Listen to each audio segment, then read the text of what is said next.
Well, good evening, friends and family, and anybody watching on YouTube and around the world or whatever. I want to start this off by saying I'm not unaccustomed to speaking publicly, but I am very unaccustomed to speaking about what we're going to be talking about tonight, especially. This is a real issue. And this is an issue that is affecting people all across the world, but let's focus a little bit closer to home. This is affecting people right next door to us. And this is affecting people we love and care about. And so as we go through the next couple of series of lessons, know that we're building in a progression to understand the end. And so tonight, while you may have come here thinking that you're going to hear a great resolution to the problem of addiction or anything like that, that's not what we're going to get tonight. Tonight we're going to paint a picture. And I'll be honest with you when I say this. I might not make it through this.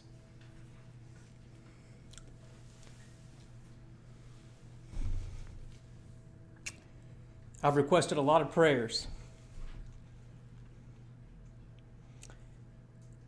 because this subject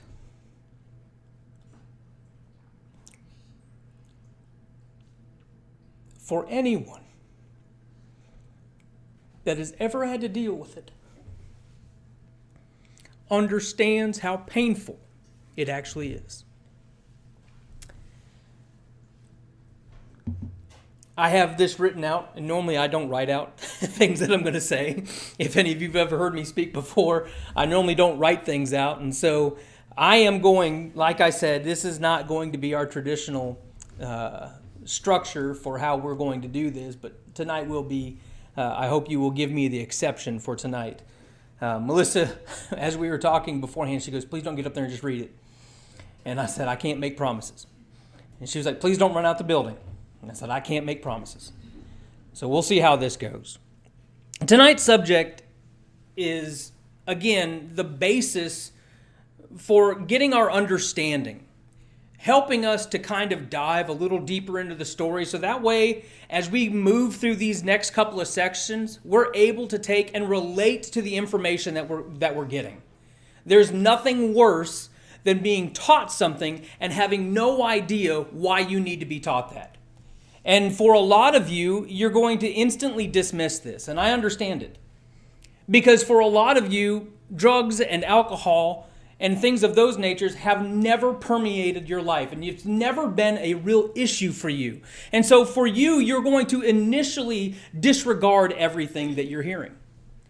But I want this, by the end, I want all of us to realize that as human beings, we all are addicted. And maybe not to some degree as others, but all of us in some way, shape, or another are being directed by our habits and by our subconscious cues and all of these things that are causing us sometimes to have miserable lives because we simply refuse to confront the things that are holding us back. And so as we're going through this lesson, I want you to keep that in mind. Tonight's title is How It All Started. And I'm going to go through this even though I have kind of already said some of these things, but this is not going to be easy for me to talk about. Many have gone through the struggle of addiction like I have, but more sadly, many have lost friends and family because of addictions like this. Tonight's discussion will focus on how I experienced all of that. And it will be the story of how I got to where I am.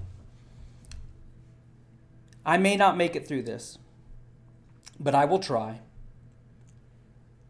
And that tonight sets up the entire rest of the seminar. So if you miss the rest of the seminar and all you see is this, I'm sorry.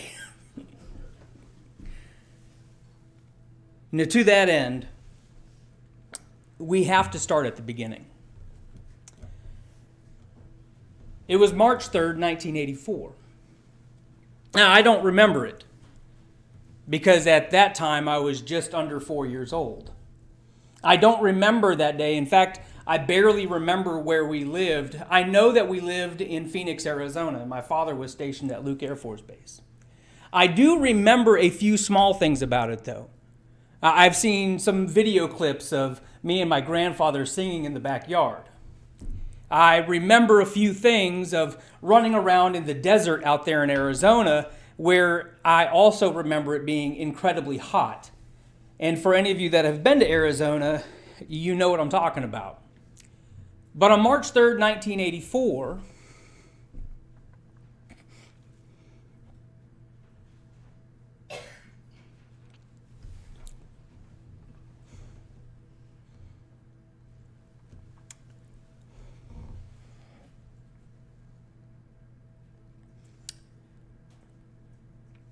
Ryan,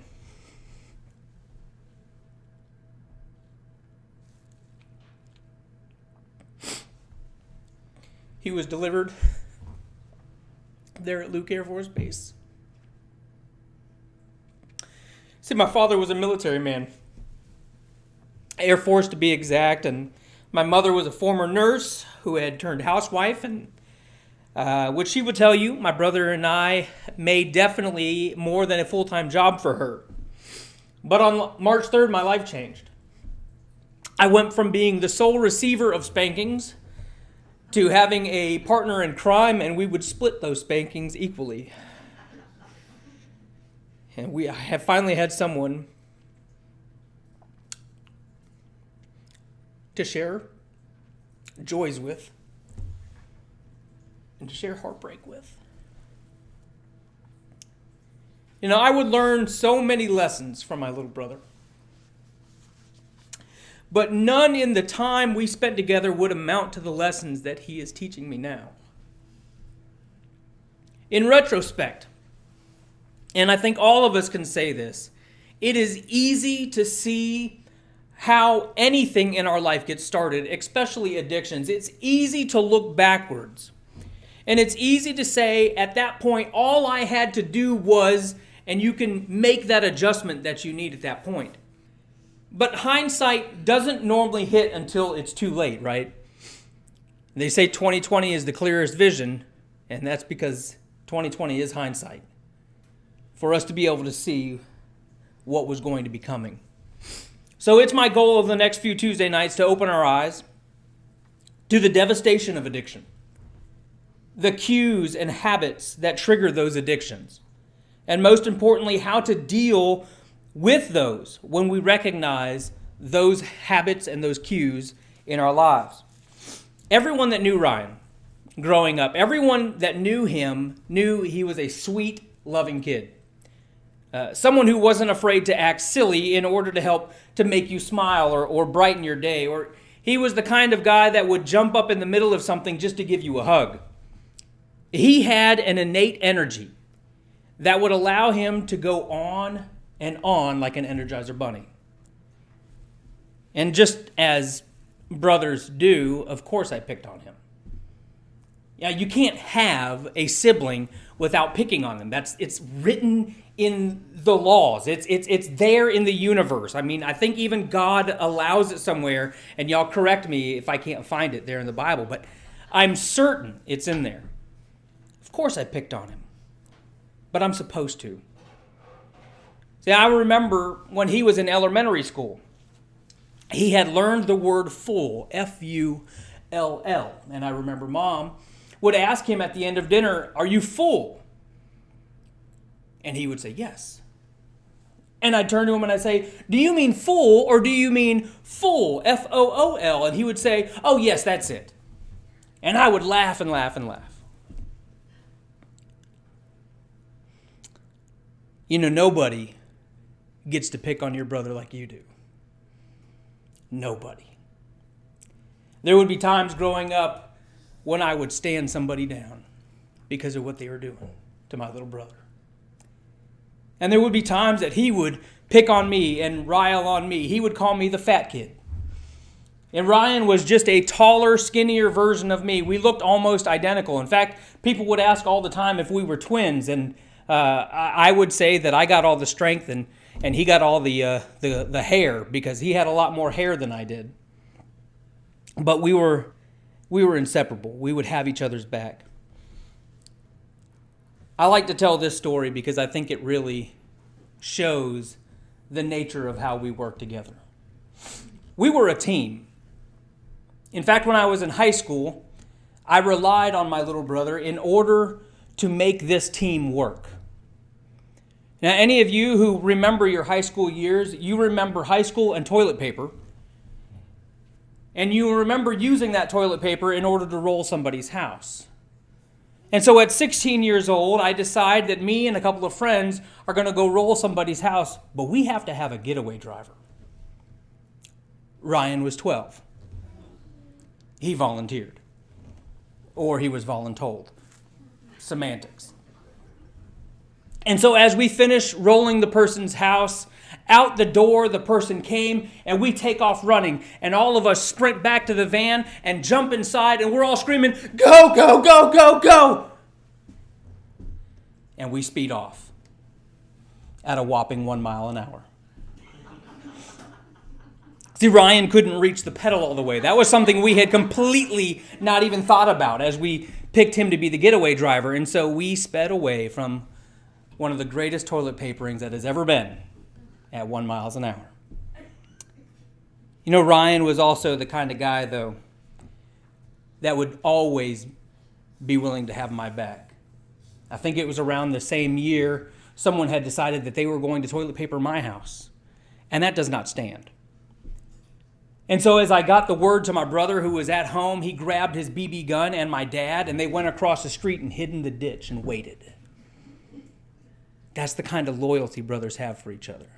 Willing to shoot a toilet paper person with a BB gun. There's a lot of things that I remember. I remember his middle school piano recital.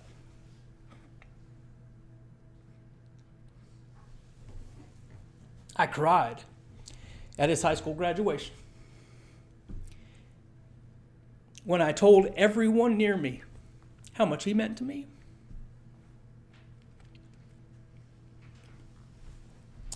He stood up. He wrapped his arms around me. And he just hugged me. In front of everyone. He wasn't afraid to show you how much he cared. But we weren't just best friends. We were far more than that. We were brothers. You know, the stories after high school continued, and I could go on and on all night about those stories. But we need to get to what was really happening. See, even in the midst of all of the fun and everything that we had going on, there was a lurking darkness behind both of us. See, Ryan, at a young age, was diagnosed with ADHD, attention deficit hyperactive disorder. And he struggled in school, but believe it or not, Ryan was amazing at whatever he put his mind to. And a side note, I think we need to stop demonizing characteristic traits of people. We need to help to channel that energy instead. We'll talk more about that later. But at that time, not a whole lot was known about ADHD, and treating it had turned from school punishment to the new medicinal treatment for overly active kids. Ritalin, otherwise known as a methamphetamine, was given in order to counteract the hyperactivity in children and adults with ADHD. See, people who suffer from ADHD have an interesting reaction to things like Ritalin and Adderall. In most of us, when we take a stimulant like that, we become very hyperactive. But for those who suffer with things like ADHD, it actually has a reverse effect. You see them become more calm. They're able to focus a little bit more, but yet they still get some of the other stimulating side effects, loss of appetite, a racing heartbeat, for instance. They get hyper-focus. Even in some cases, there's the inability to sleep. And that list goes on, but you know what? At least the kids were sitting still. All in all, medicine isn't a bad thing. I don't want you to think that. In fact, I rely on medicine, and I feel that it is a complete gift.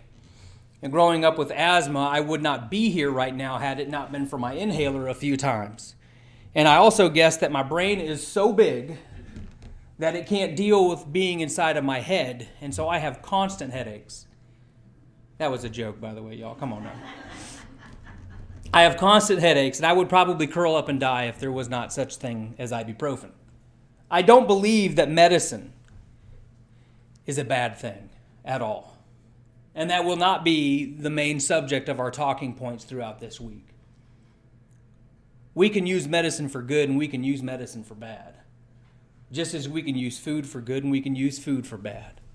Everything that God has created in some way, shape, or another can be turned on its head and used for bad. It started all the way back in the garden. Medicine does not affect everyone the same way. I take and like ibuprofen, but for my parents, they use Tylenol, and that doesn't do a thing for me.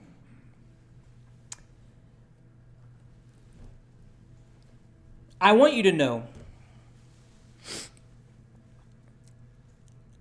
that while I believe medicine can play a part in addiction, it is not the cause for our subconscious building habits. It can play a role, yes, but it is not the causation for that. But in the story of Ryan, I believe that the medication that he was taking was a precursor to the habits that would eventually destroy his life. Ryan, as far as I know, was on various ADHD medication from a young age, though I don't think he always had his prescription filled as an adult.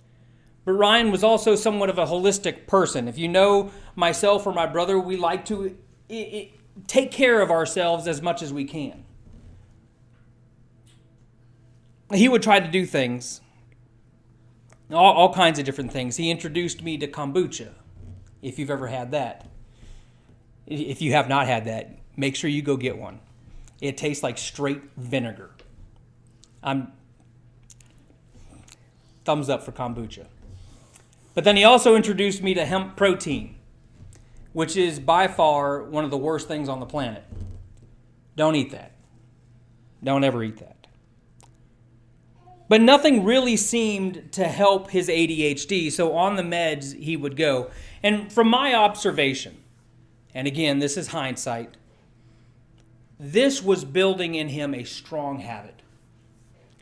Realizing he didn't want to be on medications, but needing medication, he formed a strong bond between feeling normal and the medication itself. So what started as a solution to help Ryan concentrate and do well in school set him on a destructive path to trying to satisfy a subconscious need. You will understand more of that as we go through the next couple of lessons. So I'm 4 years older than Ryan. So when I graduated from high school, Ryan was just entering. And our lives at that time were far different. See, I had a strong youth group in church. In fact, 99% of my friends and my close acquaintances were members of my youth group. I had a strong support group whose mindset was one set on doing what was right, what was good. They avoided things like alcohol and drugs and sex and pornography and theft and the things of that like. Because of this, I never felt I had the opportunity and honestly did not have the desire for these things because I wasn't surrounded by that constantly, which so many young people are now.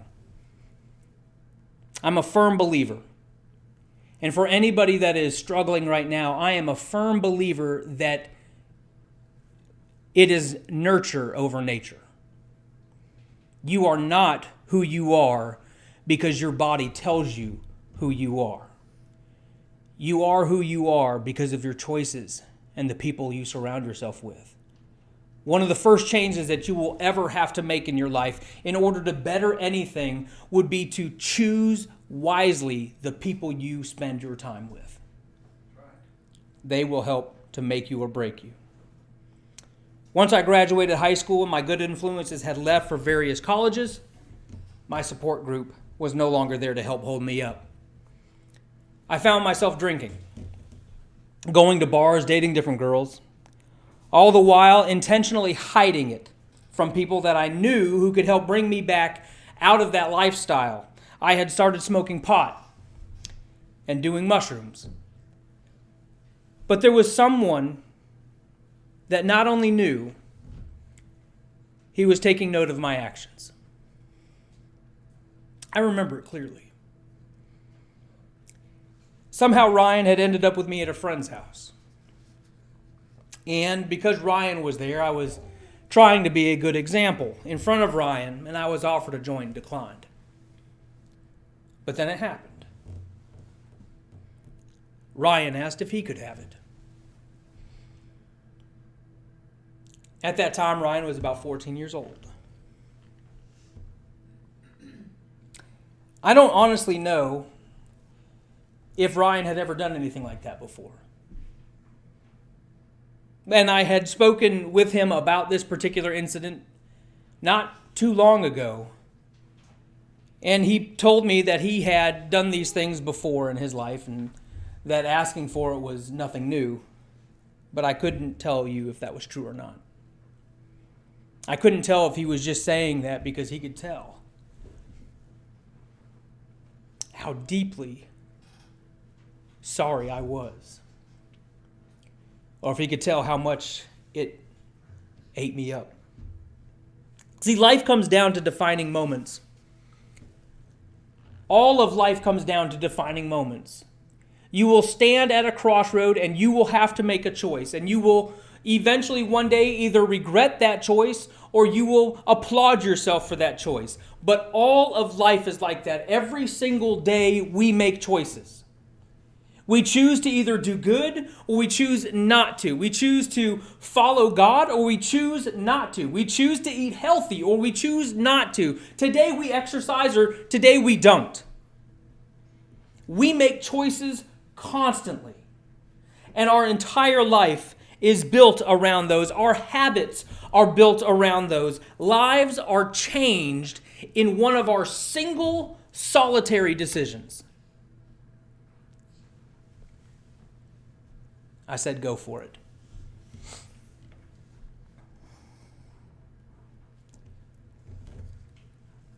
He looked up to me. I know he did. He looked up to me for guidance our entire life. He emulated my actions. I taught him how to play drums. He loved music because of me. His love for classic rock and Led Zeppelin was because of me. And in this one single action, I gave him my blessing to do drugs.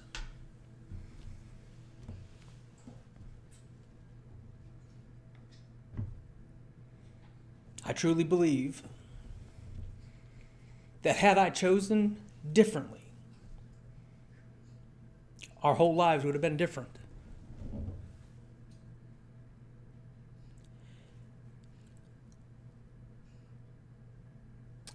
From this point on, it spiraled out of control. We fed off of each other. I'd bring him things to try, and he'd bring me things, and soon we were living together. I was buying him booze, and he was introducing me to new friends who could supply me with drugs. But hear this. We were both still active in the church. We were both still quote-unquote good people, and we would help others as often as we could, doing good works in even the mission field, and helping to do things like packaging supplies and making runs to hurricane relief and the like.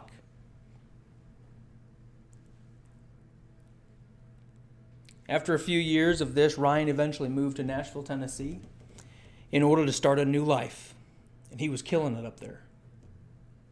After working for a record company, he met the owner of a company that saw potential in him.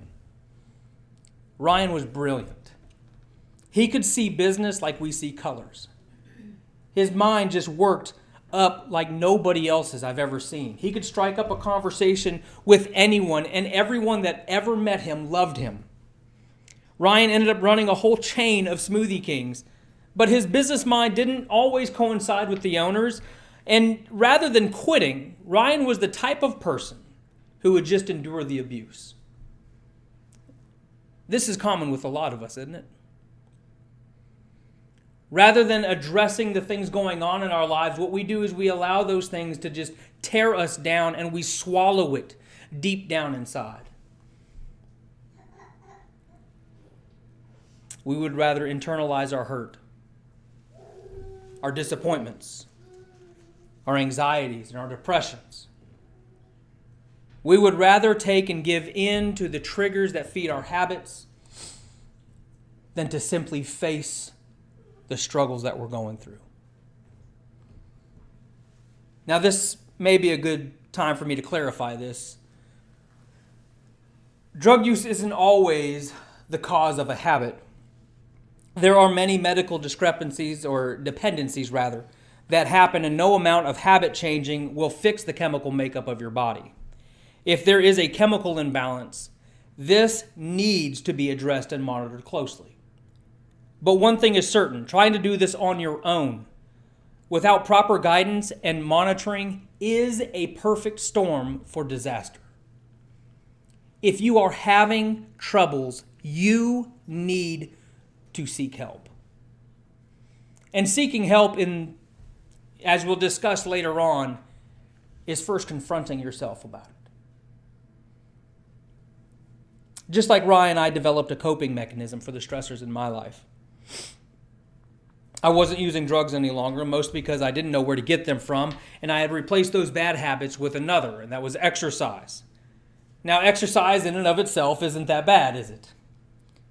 But after dropping 20 pounds in a single month of not eating, exercising constantly, and not sleeping, I developed some painful conditions. I had headaches constantly, the type that the strongest ibuprofen wouldn't even touch. I developed an addiction to energy drinks, one that even after nearly 20 years, I am having a hard time shaking. When I started getting the headaches, knowing that pain medicine really wouldn't do a whole lot for me, I went to drinking. I was drinking often, but without anyone close to me knowing about it or how bad it was. Ryan knew.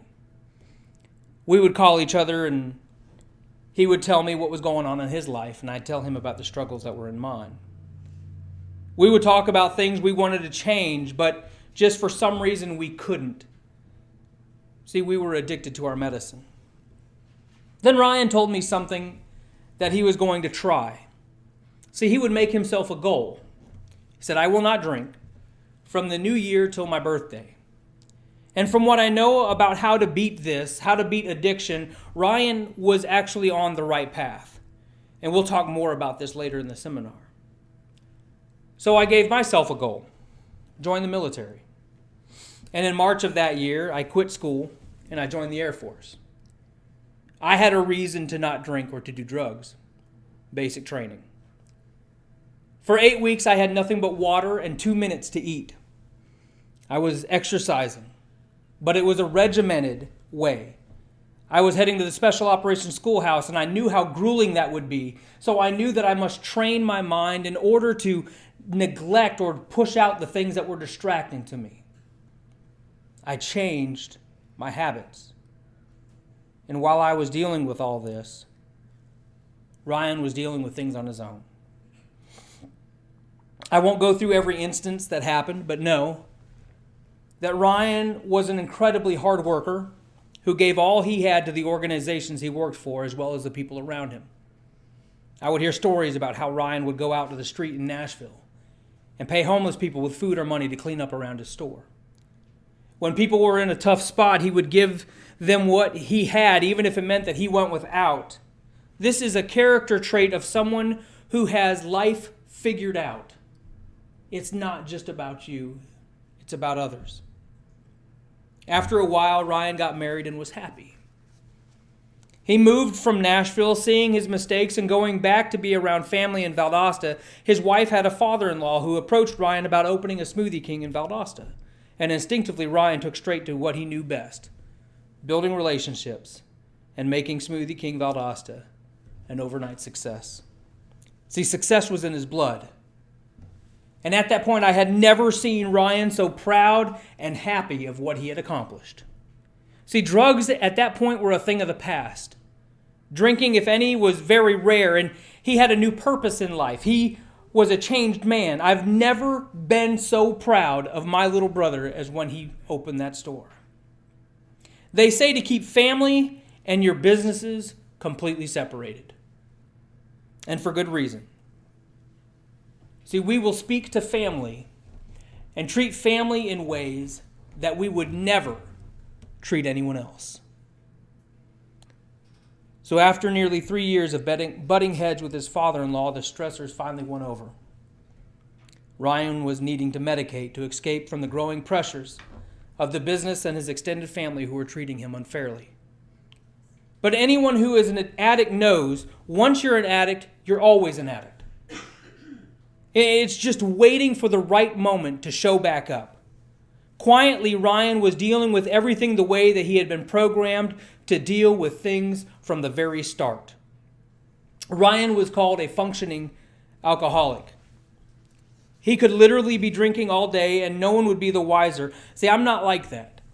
I never was like that. Perhaps that's why stopping has not been as rough on me as it has been for some. With months of starting again, however, the signs started to show. Confronting people with issues like this is a very, very touchy subject. Most of the time, we who are having the problems just don't want to hear it. You're not us. You don't know how I actually feel, and you certainly don't know how well I am keeping it together. Or so we think. Dealing with people who have an addiction or an issue surrounding addiction isn't like telling a kid no when you catch them getting a snack before dinner time. Honestly, excuse me, I take the stance that someone trained in approaching the situation would be the greatest asset one can utilize when you realize someone you love is struggling.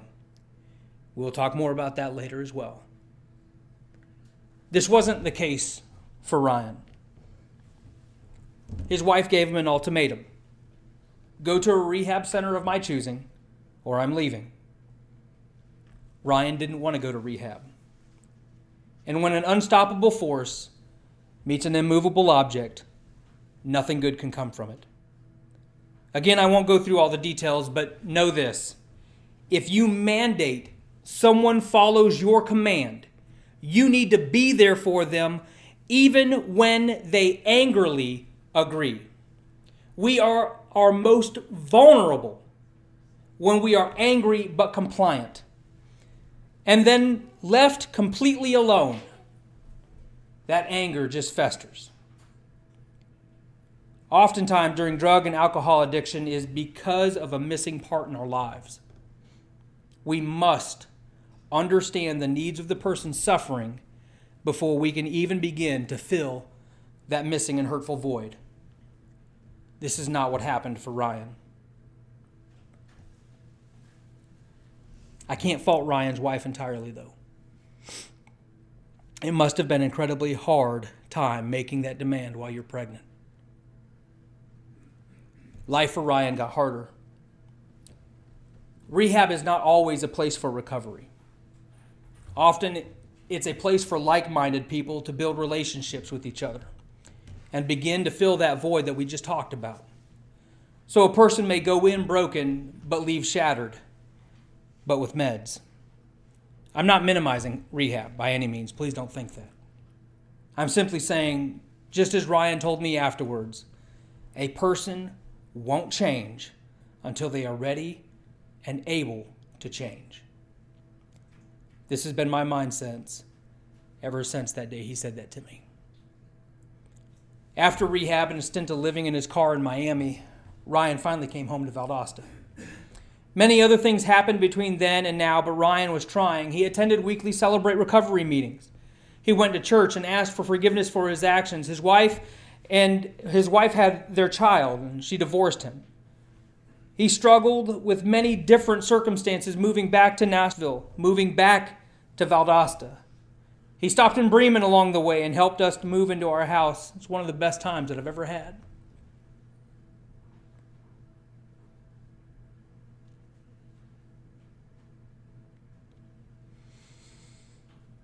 He went from job to job because the medications prescribed to him were severely altering his cognition, ability to function, or even realize what time of day it was. There comes a point in everyone's life when we are tired of feeling a certain way. We make changes for the better. We alter our friends list. We join communities that help us reach our goals. We set goals. But the sad reality of it is, it doesn't work unless we address the underlying habits and cues that have gotten us to where we are at. You can make all the changes you want, but if you do not change that fundamental hurt, that fundamental issue, you will not be able to overcome it. Even through all of this, Ryan never left his faith. We would discuss God, the church, redemption, and what it meant to struggle here on earth, but look forward to no more pain and disappointment, or no more heartbreak. He helped at the church, even being part of different activities, including VBS, where he got to show off his crazier side, as the drill instructor for their Lord's army. Ryan was passionate about understanding God. As we remodeled our parents' bathroom, we would have in-depth discussions about what it meant to be a Christian. He understood what it meant to be a follower of Christ in the face of a hostile world. Many of us have never had our faith tested like that.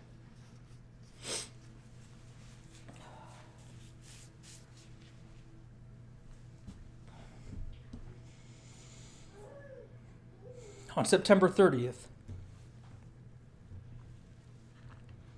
my wife was laying in a hospital bed, recovering from her hysterectomy, when I got a call from an old friend in Valdosta.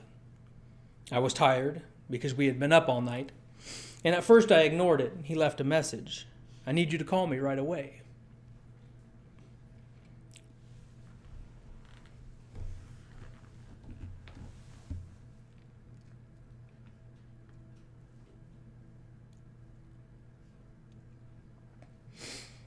I called back.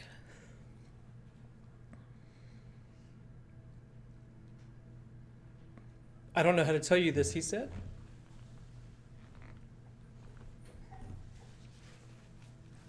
"But Ryan's dead."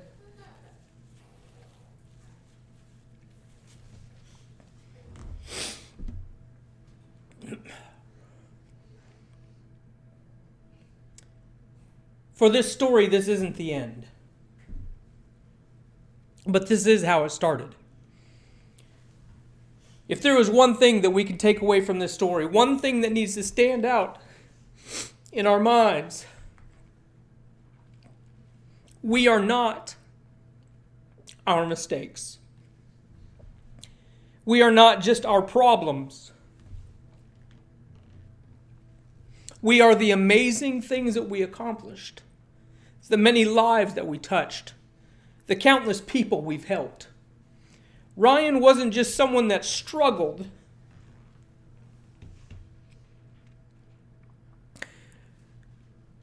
To my daughter, he was the greatest thing. And to him, Ava was Squiggly Head, and someone he would hold and play with. To my son, he was Uncle Ryan, the fun-loving pirate that would take him on adventures. And to Ryan, Milesy was already a soccer star, destined for fame. To his son, he was Big Bear and Daddy. And his son was Little Bear, his best friend. To my wife, he was the brother she never had, and she was his sissa. To my mom and dad, he was always going to be that little boy who came home with flowers and drawings, who would drive them nuts but was always there to tell them how much he loved them. And to him they would always be the greatest inspiration, example, and North Star. To me, Ryan was my brother, my best friend, my confidant, my right-hand man, my motivator, my person who would be brutally honest with me and my mistakes. He was my greatest champion, and he always had my back. And he was a rock star. And to Ryan, I will forever be his voice for how great he was, how passionately he loved and gave, how brilliant he was, and how life-changing it was knowing him, even if it was just for a moment. It is because of him I am who I am right now. And my prayer is that because of him you can overcome, beat your demons, draw closer to God, and make positive life changes to be able to help those around you as well. We are not our mistakes. There is hope. You hear that story,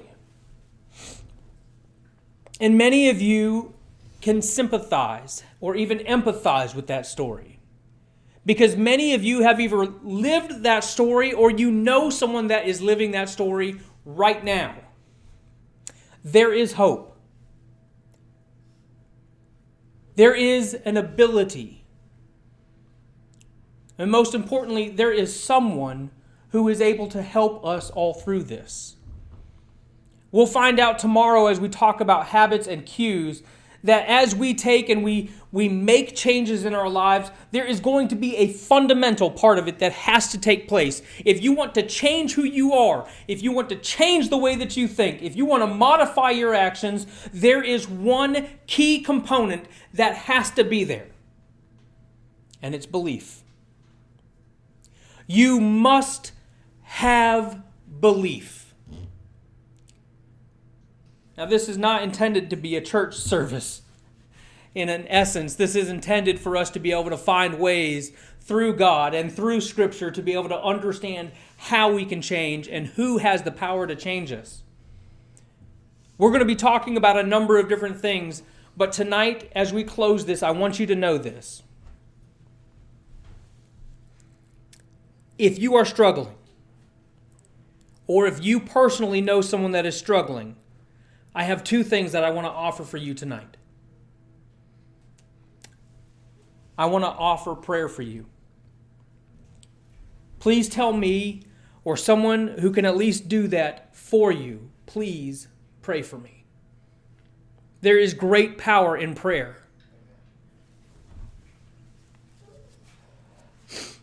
God is not willing to let you suffer. And if you don't know him, I want to offer you God. He is your creator. He is ultimately the Savior. He is your greatest friend. It will only be through him that you eventually have everlasting relief. I will discuss this in later seminars, but don't write that answer off. If you want to talk to me or anyone else more about it, please do not hesitate. There is no reason for you to think that you can go through this alone or that you have to go through this alone. There is no reason whatsoever.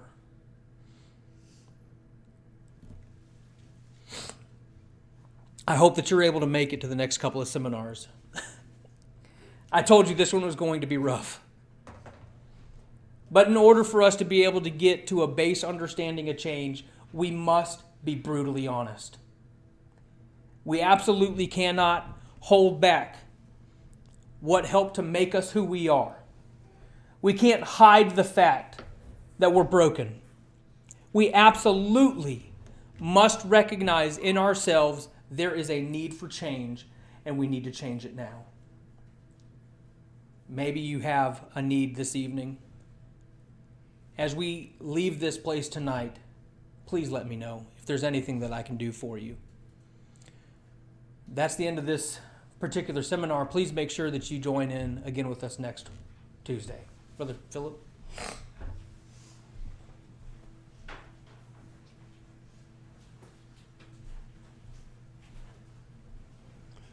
Thank you, Ahren.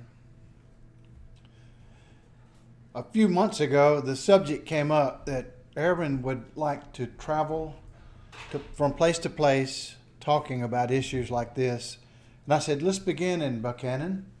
And he agreed to do so, and we're so thankful and honored that he did so. And I say that because it may be the case that after this month is over, that some of you who may attend sister congregations of the church or who have other ties and groups in other places might be interested in having Ahren to schedule a time to come by and talk to you about this theme. We know it's a vital theme, very needed in our time. We so much appreciate it. Keep in mind what he said. We'd be glad to talk to anyone who has any special need. Certainly pray for you. Thanks again, Ahren. Thank you all for being here. At this time, we're going to close our service. I've asked my brother Patrick, who preaches at Villarica Church of Christ, to lead us now in a word of prayer to God.